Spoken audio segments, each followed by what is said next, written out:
کئی کینسر کی ٹریٹمنٹس ہوتی ہیں جو لوکل موڈیلٹی ٹریٹمنٹس ہوتی ہیں. فار ایگزامپل ہم لیور کینسر میں یوز کرتے ہیں, کڈنی کینسر میں, اسکن کینسرز میں. جب کینسر بڑا اسمال سائز کینسر, تو اس میں آپ جو ہے نا لوکلی جا کے اسے جلا سکتے ہیں, بیسکلی اردو میں سمپل ورڈس میں. اب جلانے کی کئی ٹیکنیکس, اس میں آپ تھرمو ایبلیشن کر سکتے ہیں, ہیٹ بیسکلی مائکرو ویو سے جنریٹ کر کے یا لیزر سے جنریٹ کر کے, آپ کرائیو ایبلیشن کر کے فریز کر کے آپ کینسر کو جلا سکتے ہیں. آپ جو ہے ریڈیو فریکوینسی ایبلیشن کر سکتے ہیں. یہ ٹیکنیکس ابھی نئی نہیں ہیں, اور بالکل یہ جو ہے جو لیکوڈ نائٹروجن اور جو ہے آرگان گیس جو ہے جو کرائیو ایبلیشن میں فریز کر کے کینسر کو ڈیمیج کرنے میں یوز ہوتی ہیں. یہ تو یورپ میں اور امریکہ میں بیسکلی 1950s میں شروع ہوا تھا, ورلڈ وار 2 کے بعد, تب سے یہ چل رہی ہیں. لیکن اس میں جو مین چیز جس کو یاد رکھنے والی ہے, فار ایگزامپل کہ اس میں جو ہے it will be only effective اگر بہت چھوٹا جو ہے نا ٹیومر ہوگا, اور جو لیس دین 3 سینٹی میٹر ہے.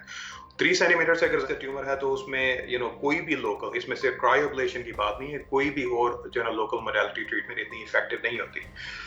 ایک مثال کے طور پر فار ایگزامپل لیور کینسر ہے, اگر ریسنٹلی کل میں نے ایک پیشنٹ دیکھا, اگر 3-4 سینٹی میٹر کا لیور کینسر ہے تو اسٹل اگر آپ سرجری کر سکتے ہیں اس میں, تو دیٹ از دا جو نا آئیڈیل ٹریٹمنٹ, کیونکہ اس کا کوئی ڈائریکٹ کمپیریزن نہیں ہے اس کے ساتھ. تو یہ آپ اس کو ایسے ریکمینڈ نہیں کر سکتے وداؤٹ فیز 3 کلینکل ٹرائل, جس میں آپ جو ہے نا 1000 پیشنٹ کو کمپیئر کر کے دیکھتے ہیں کہ وہ جی 5 سے 10 سال بعد ڈیٹا کس طرح کا نظر آتا ہے, وہ از اٹ ایکچولی افیکٹو. ورنہ تھیوریٹیکلی تو بڑی جو ہے نا اچھی ساؤنڈ کرتی ہے, لیکن آپ کو جو ہے ہیومنس پہ آپ ایکسپیریمنٹ نہیں کر سکتے آپ کو. ٹھیک ہے. اچھا ڈاکٹر صاحب یہ بھی بتائیے, آپ سے ہی میرا دوسرا سوال بھی ہے, یہ بھی بتائیے کہ جو 60 to 90 منٹس کا جو یہ ٹائم فریم ہے جس میں کہ پیشنٹ کا علاج ہو جاتا ہے, جو آپ کہہ رہے ہیں کہ چھوٹا ٹیومر ہونا چاہیے, بڑے ٹیومر پر اس طرح سے یہ آئیڈیل ایک طریقہ علاج نہیں ہے, تو کیا وہ جو چھوٹا ٹیومر ہے وہ اسی لیکوڈ نائٹروجن کے 60 سے 90 منٹ کے اندر کا علاج اس کے لیے ممکن ہے, ہوتا ہے؟ یہ سکسیس ریٹ اس کا کتنا ہے, یہ بھی ذرا بتائیے گا. دیکھیں علاج جو ہے ایگزیکٹلی سکسیس ریٹ آپ نے مینشن کرنا, اور علاج پاکستانی پاپولیشن کو بھی آپ نے مائنڈ میں رکھنا ہے کہ جو ہے کتنے لوگ ہیں جن کا ٹیومر جو ہے نا لیس دین 3 سینٹی میٹر یا ارلی اسٹیج میں ڈائگنوز ہوگا.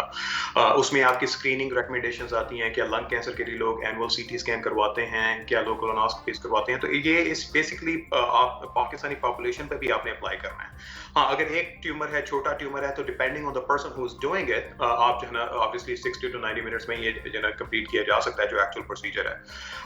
لیکن جو ہے یہ سرجری ریپلیس نہیں کر رہا ابھی, اور جو ہے دیٹ از دی الٹیمیٹ, مطلب سرجری چاہیے ہی چاہیے ہوگی, چاہے اس طریقے سے کریں یا جو کنونشنل میتھڈز ہیں اس کے تھرو کریں.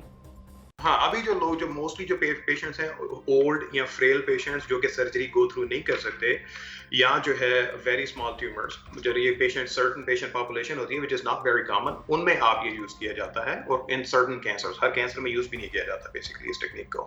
اور کیمو تھراپی, اور اگر فار ایگزامپل کینسر کوئی جو ہے نا 10 یا 12 جگہ پہ پھیل گیا ہے, بونس میں ہے, لیور میں ہے, لنگ میں ہے, ڈیپینڈنگ آن وٹ کینسر اور کہاں پہ وہ میٹاسٹاسائز کر رہا ہے, اب باڈی کے کتنے پارٹس جلائیں گے, it's not comparable with life. تو یہ اس میں اس کو انڈرسٹینڈ کرنا چاہیے کہ it's a very limited use, or maybe less than 1% I guess patient population can benefit from it, اور وہ بھی اگر وہ بڑی ارلی اسٹیج میں ڈائگنوز ہوتی ہے. تو باقی ٹریٹمنٹس کو آپ اس طرح سے پریزنٹ نہیں کر سکتے کہ باقی ساری ٹریٹمنٹ جو ہے وہ ختم ہو گئی ہیں, دس از دی اونلی تھنگ ناؤ. اور یہ چائنا سے امپورٹنٹ ہے, چائنا نے تو بھی پچھلے 20-25 سال میں کچھ آئی تھنک میڈیکل میں ایڈوانسمنٹ شروع کی ہے. امریکہ, یورپ 1950s 1940s سے یہ کام چل رہا ہے. ٹھیک ہے. اچھا ڈاکٹر وقاص, آپ کی طرف میں آؤں گی کہ آپ بھی ان ڈاکٹرز میں شمار ہوتے ہیں کہ جنہوں نے ایک طرح سے یہ اعتراض اٹھایا ہے اسٹیٹمنٹ پر کہ یہ میڈیکل ڈس انفارمیشن ہے. تو دیکھیں علاج تو موجود ہے نا, پھر یہ کیسے ہم کہہ رہے ہیں کہ یہ میڈیکلی ڈس انفارمیشن پھیلائی جا رہی ہے؟ فرسٹ آف آل بہت شکریہ اس ٹاپک کو ڈسکس کرنے کے لیے. اس کو میڈیکل ڈس انفارمیشن میں اس لیے کہتا ہوں کہ یہ ایک انتہائی جرنلائز اور ایبسرڈ اسٹیٹمنٹ ہے.